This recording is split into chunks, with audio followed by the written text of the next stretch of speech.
it's really hard to take this technology and try and put a business case against things, because by the time you've written the business case, sent it, got it approved, put an implementation plan together, it's out of date because the technology's then moved on to the next thing.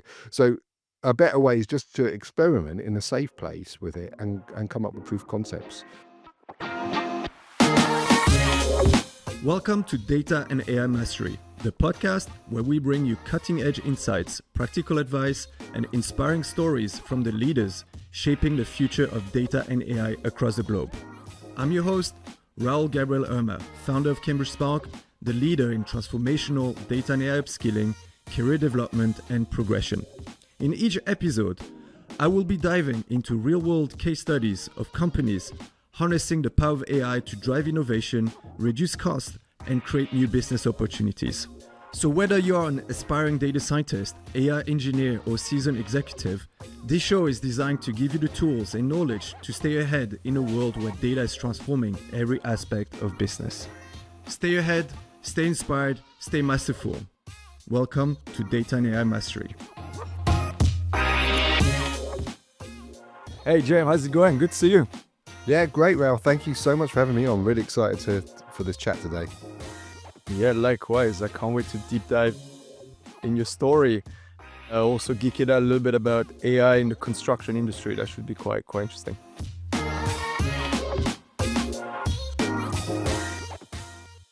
So look, I think your story is fascinating because you basically joined Gleeds in 1998 as a chartered quantity surveyor, and now you're the head of data and AI at Gleeds. So we got to talk about that. So can you walk us through a little bit your journey? The initial plan was to become an academic of some kind, because I really enjoyed that side of things. And, I'd quite like to go back into that at some point in my later career as well. But that didn't quite go according to plan, because 20 years later, I was still doing quantity surveying. And then what happened was in around 2020, I was always still interested in the tech side of things, but also in the kind of economic side of things. I got given the opportunity to take over a vacant position that was then called the head of R&D at Gleeds. But it was less about data, it was more about market conditions and stuff. So I did that for a while, and then that department effectively got subsumed into a wider digital department, which included all the stuff we were doing market research, but was also starting to look at our newfound digital strategy. And then that's evolved into now huge keen interest in AI, and then the link between AI and data to where I am now. So it's been quite a journey, actually. Yeah, it sounds like quite the roller coaster journey. So since 2020, right in the action.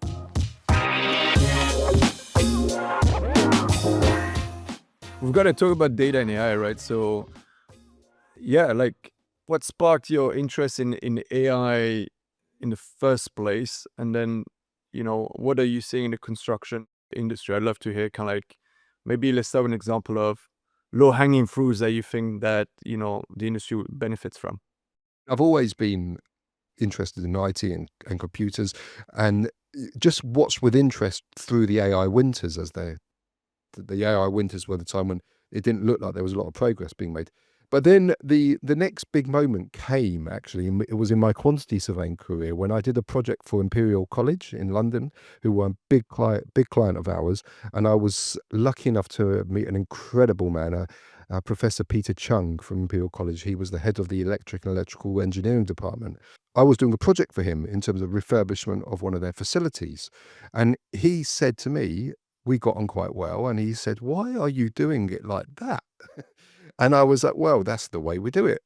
And he said, "Well, look, I've got all these amazing students, undergraduate students, all looking into artificial machine learning, neural networks. These are the early days, really, of neural networks."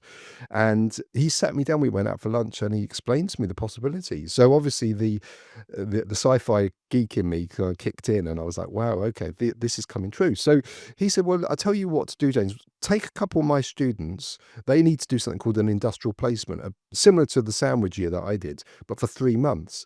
So you take them into your company, and let's see what we can do. So we did. So this was 2016, maybe 2017. And these amazingly bright kids who I'm still in touch with, they're not kids anymore, by the way, and they're working in data and various other industries. They built our first machine learning model based on some of the data we had. And it was crude, it was primitive, but it showed that this stuff was becoming real. And that's when I was like, okay, I've got to wake up to this. What was it predicting, or what problem was it solving? It was helping to predict costs, actually. It was looking at a lot of cost data that we had. And it was a prototype. It was it wasn't, and what it actually showed us was that some of the problems with the data, not necessarily our company's data, but the industry's data and the way that we collect data. We'd spent the last 100 years collecting data for surveyors to read, not for machines to read.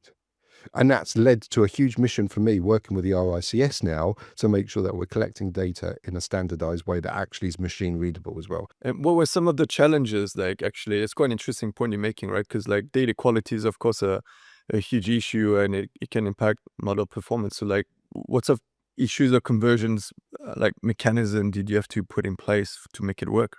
So some of the main issues we came out with was that just data quality in its widest sense, in terms of who was verifying the data, because we were collecting data, which was more than most people were doing, but wasn't necessarily being verified at the right spots before it went into the database. So making sure we had clean, extracted data that was put into some kind of a table that the machine could read. And then the second part of it was actually about the industry and how we classify different costs. So for instance, you might have two buildings, and then somebody might put, for instance, let's say the carpet that goes with that building in one category, while someone else puts it in another category. So how do you categorize that? And then more challenging issues such as what happens when you've got a building which is serving multiple uses. So it's got a gym on the ground floor plus an office, and which is quite common now, these mixed use developments. How do you then categorize those costs into the different types so that you can use that for machine modeling? So it became quite complex. It's very granular, and you need domain expertise by the sound of it to like be able to go into that level of detail. Domain expertise. So what we actually found from this is that you needed this person on the team called a translator who could understand both the domain, because it's such a peculiar industry, but also understood data science. And that's hard. That's like a real kind of unicorn territory in terms of finding those people. I can see the Venn diagram already. Yeah. Yeah, there's not many of them, and which is what forced me to do. I ended up doing a data analyst qualification over lockdown just to keep myself busy, but also to try and understand what was going on with some of the, because I became fascinated with what these guys had produced. So they produced this machine learning model, and they were talking to me about the first time I'd heard about things like MATLAB and Python coding and R and all these different tools out there. And I was like, okay, well, I need to understand what these mean. So I ended up doing a data analyst qualification to help me understand it. And that's what sparked the interest for me because these guys had created this machine learning model back in 2017. And I was astounded by what they were able to produce. And more astounded, I was also very clear that there was a lot of work that we had to do to get our data into good shape. That was amazing. And then the next big jump came. So that got us on the journey, if you like, and we started creating some models. And I'm pleased to say that that proof of concept that we talked about in 2017 is now live, and we rolled out within Gleeds, and hundreds and hundreds of our staff are using that version. I was going to ask you about it, because usually you hear a lot in industry that you make it to POCs, right? But to get to production and realize value out of it, that's a whole different ballgame. So like, how did it happen? Like, how did you ensure it is successful, actually? Really incremental. So what happened is that those guys did their industrial placement with us. They left us with this idea, which opened up the thinking around it. And then the next step was actually when I started doing the data analyst qualification. And what I actually chose for one of the hack challenges that I was working on was to resurrect this machine learning model that the guys had done and work on it, take it to the next level. And in that hack, we actually won that hackathon, which was quite good because we won some cash. But more importantly, we actually got this thing into a working prototype now, that actually something that we could use. And then basically what happened from that, we've then productionized it. We brought it back internally, and been working on it, and then we were able to hire somebody who now, that is their job. And it's obviously very different to how the original started, but so it should be as well. You want it to progress and progress and progress. But the germ of what we now have called Benchmark was actually this thing that the two industrial placement students from Imperial College did back in 2017. So it's quite a nice story to see how that happened. Yeah, that's great, and it resonates a lot because I did my undergrad at Imperial College, and I also did an Oh industrial wow! placement. So it's kind of like, Oh cool! You know what I'm talking about. well, if I play back, let's be honest, right? Like the construction industry is not known for being particularly innovative when it comes to like digital and technology, right? Like if we talk pure of AI, you wouldn't think about construction industry. So it sounds like there's a really cool story here whereby, you brought along some students that are like playing around with machine learning model and paired them up with kind of like domain expert in the industry, and that kind of like sparked ideas, the art of the possible, that unlocked the next stage, which is like, oh, actually, we can align that to a business problem, kind of like forecasting costs and so on, which triggered, it sounds like, hey, we need to figure out our data lineage or data pipeline or data quality if we want to really get the benefit and then get it to production. So you went through this stage. What about the next stage in terms of how do you scale, I guess, AI use cases? Like today in your role now, what are you looking at? What gets you excited? So some of the things that we started with were around some of our own information. So around, particularly the team that I'm in, the digital team, had a lot of information. So people would ask us lots of questions. So I think one of the first things we created was a GPT-powered chatbot that just enabled people to ask questions around what we did as a bit of a proof of concept. But then we actually we did some work with the RICS, and we created some LLMs fine-tuned on the industry data, such as something called NRM2, which is the new rules of measurement 2. And then that basically became the tool that we now call Assist, which is our fine-tuned large language model, which is, now far more powerful than it was then. But it was you talked about low-hanging fruit, Raoul. So a lot of it was it was experimenting, because people still didn't understand it in those days. They didn't even understand what ChatGPT was. So it was experimenting and failing fast, like trying it with certain use cases, trying it with others. Sometimes we would just do it within a custom GPT within ChatGPT. Sometimes we would use some tools that are on the market. And then obviously when Microsoft released the AI Foundry, we were able to create models and then play around with local large language models for more data security use cases. But the main point was we had a team of people who were just fascinated and just wanted to experiment and try things out. And I still think that is the best way in this, because it's moving so fast. It's really hard to take this technology and try and put a business case against things, because by the time you've written the business case, sent it, got it approved, put an implementation plan together, it's out of date because the technology's then moved on to the next thing. So a better way is just to experiment in a safe place with it and come up with proof of concepts, and which we're now doing now with vibe coding and things like that. It's like, okay, well, what does that mean? And it feels like every 6 months or so there's another paradigm shift. Like, we're mucking around with agents, and now we're mucking around with vibe coding. Like, rather than asking permission, like, you still got to ask permission, but you don't have to ask permission if you're experimenting with publicly available data, or you're experimenting with a data set from Kaggle or something like that. You can just do it and play around and work out what works and what doesn't work. Yeah, I resonate with a lot what you said, right? The pace of change is fascinating. There was this talk from Andrej Karpathy, who's the director of AI at Tesla, where he talks about software 1.0, where you write code manually, software 2.0, your models are actually kind of like making the decision if you train them with data, right? So that's a paradigm shift. And now it's like software 3.0, where basically LLMs are handling most of it. So we're going through some shifts, and it's all happening quite fast. But I guess one takeaway I get from what you've said is definitely the hackathon sort of a idea, right? Like this idea that bring domain expert, bring technical people, give them like creative agenda, cool ideas will come up, and those people can exchange agents. That's something I hear a lot in the industry, kind of like an initiative to put in place. And it sounds like you guys are like making a lot of use of it. You're right. It's the experimentation that is so important, because what I find in the project delivery profession, and I talk about that in the wider, not just construction, but project delivery, it could be infrastructure, it could be energy, it could be IT, or whatever kind of project delivery.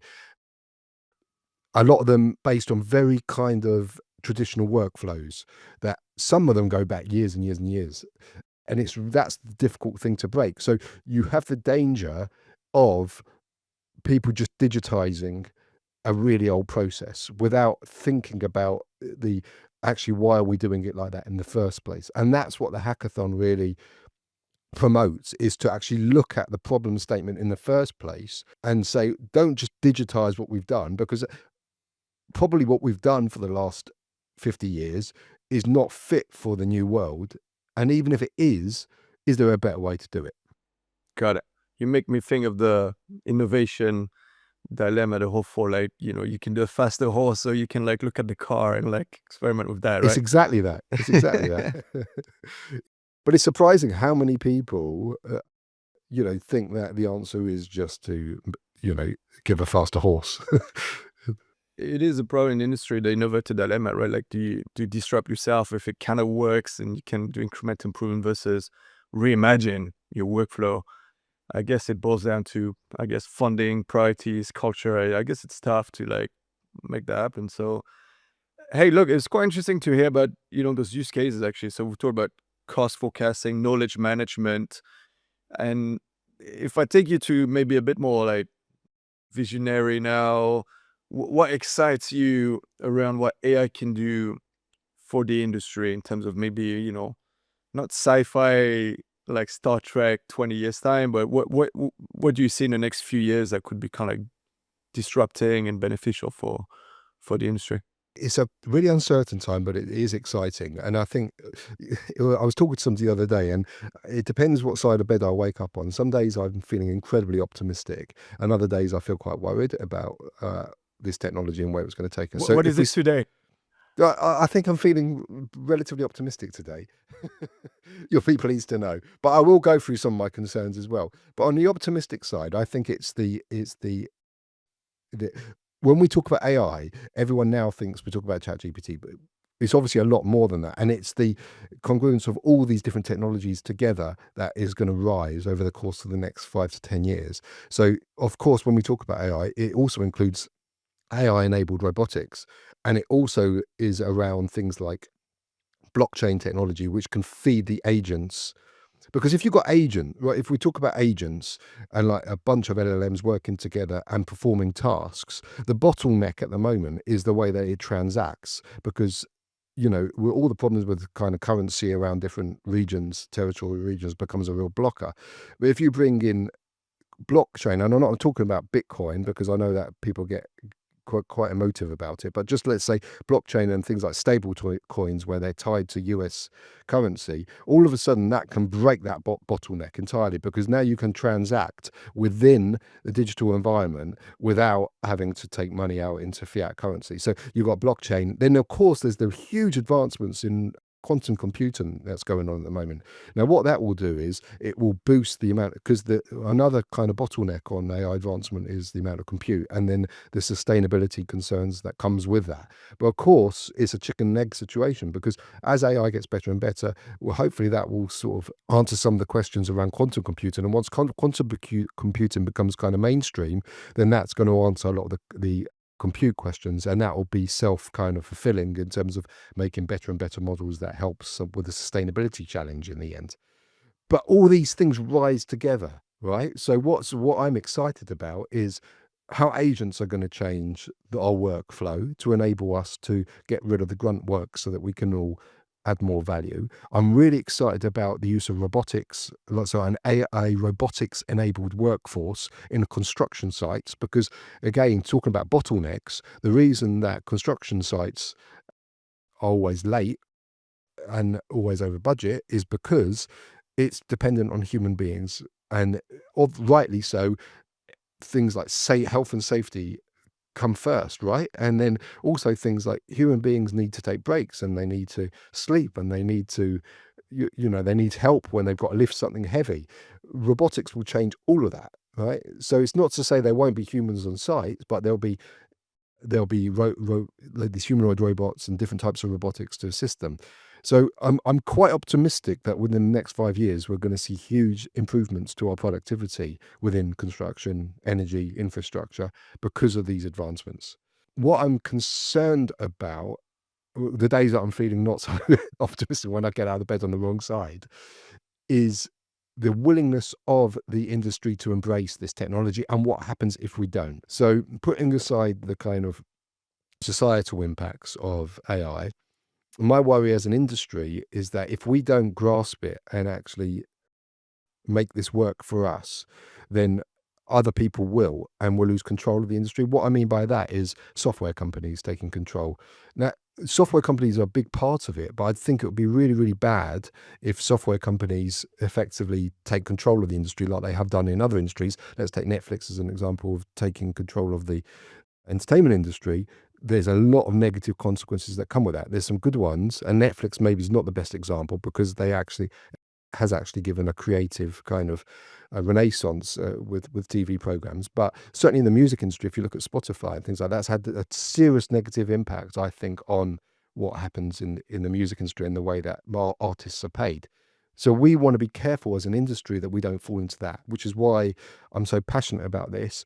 Having spent 25 years, most of my life in this industry, and I care deeply about it, is I don't want to see it go down that route, because you've got one shot at this. If we get it wrong, we get it wrong, and there's no going back. You can't turn the music industry back now. It's gone. Sure. Yeah.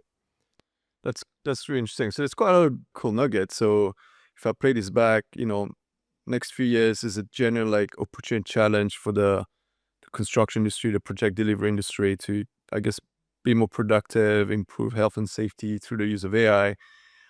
But, the industry needs to adopt AI in the first place. So, there's a bit of a evolution, adaptation, and the business model might have to evolve with it. Otherwise, those big tech companies, could disrupt you. So, I think that's fair.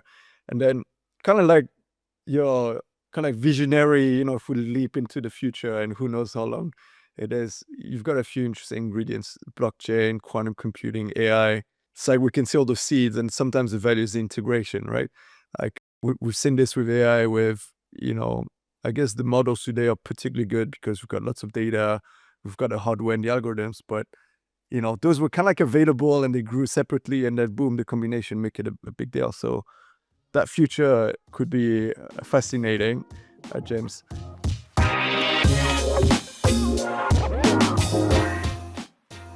So let me take you to the quickfire round. Basically, short questions and just kind of want to get your insights, sometimes thought-provoking. So we'll kick off with any contrarian view you have in the industry, something that you kind of disagree with people. Yeah, a little bit. That data quality is everything. I think data quality is important, but I think we've kind of moved beyond that now. These large language models are incredibly good at dealing with messy data. Now, that's not saying, I'm not proposing that you forget about your data quality, but I'm saying that's not an excuse not to do stuff. Interesting. Okay, that's a contrarian view. I like that one. And if you had a magic wand and you could solve like one problem in your industry, what would that be? Attitude and culture, putting this to the top of the agenda in terms of investing in people's skills. Awesome. So yeah, education, change management. Yeah. It's kind of like, that's always hard and it takes a long time. So I understand. Yeah, but I think I think a lot of people have got good motive, they want to do this, but it always gets pushed down to, nice to have. Whereas I think this is now we're in the territory of this is a must have. To be relevant in the future, that you've got to upskill your workforce. Oh, 100%. Being an educator myself, like learning is no longer nice to have, right? Like it's changing so fast, you have to adapt. So learning is kind of like a vital part of your day to day at this point. You've got to. I'm 50 years old, nearly 50, and I'm going to be, I'm started a master's, which I never thought would have been anything that I would have done. But I feel like now we're all going to hopefully, please God, live for a lot longer, and we're going to be working for a lot longer. And we're not in a world anymore where you go to university in your 20s and get a bunch of skills that are going to be relevant for the rest of your life. Those days, we've got to get used to the fact that probably every 5 years we're going to have to retrain into something. 100%. Yeah, just like yourself, big believer in the apprenticeships model to do that. Next question, a bit more personal. So what's your favorite programming language? Oh, well, I'm going to say Python simply because I'm not really a programmer, and that's the only one I know. Or, apart from back when I was a kid, I used BASIC on the ZX Spectrum. Actually, that's my favorite because that was easy. I could do that. I Oh struggled my with God, that's like way, way back, yeah, yeah, Okay. yeah. But no, Python's the one that I'm using, and I think it's almost becoming universal language now, and it's certainly in terms of machine learning and AI. So I would go with that. Hey, what was your favorite subject at school? Music. So yeah, that's my other passion, I guess. So I loved, and I still do a lot of music. I'm in a number of bands, and it I can see keeps the me guitars sane. in the background. Yeah, got a few guitars there. So I love music, and it's interesting because music and maths go quite well together. So it's not, people think, oh, two totally unrelated things in terms of AI and music, but I think they go quite well together actually. And one releases another side. If I've got a headache, the best thing I can do is pick up my guitar, and the headache's gone, and vice versa. Well, you beat me to my last question, which is what's your favorite music genre? Oh, that's interesting because I like a lot of music. I play in like a covers band which does all the kind of party stuff, and then I play in a little jazz band. I guess my music though, like coming from the 90s, was that whole kind of 90s rock era, the grunge stuff, that's going back to my youth. That was my real kind of passion, the Nirvanas and Pearl Jams of this world. Hey, James, really enjoyed talking to you today. You too. Thank you so much for having me on.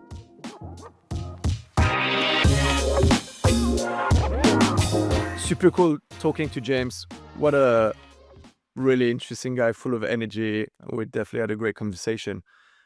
There's a few interesting insights. I think the first one was, how do you bring, AI in your organization, especially in an industry that maybe is a bit more traditional, right? Like the construction industry, the project delivery, you wouldn't think about AI first. So what they did is bring a few like experts that know about machine learning, with lots of energy, and pair them up with domain experts and kind of like create ideas and focus on the use case. In this case was cost forecasting. So that's a great way to get started, build a POC, prove value, and then expand that out into hackathons, create more ideas, and then bring those into production. So that was an interesting journey. Second insight was that clearly generative AI through ChatGPT has created a bit of a wow moment for leaders industry, including executives. So now everyone's asking like, hey, how can we utilize AI? How can we channel that to business problem? What ROI can we get? So there's definitely a lot of interest in the industry, and everyone's trying to figure out how to get there. So that was also a great insight. Thank you for tuning into this episode of Data and AI Mastery. If you found value in today's discussion, make sure to subscribe so you never miss an insight from the leaders driving the future of data and AI. And if you're a data and AI leader looking to upskill your workforce with the fundamental data and AI skills to transform your business, Cambridge Spark is here to guide you every step of the way. Be sure to reach out to us on LinkedIn or on our website, cambridgespark.com. Until then, be sure to keep pushing the boundaries of what's possible with data, and remember, mastery comes with continued learning and action. Until next time, stay ahead, stay inspired, and stay masterful.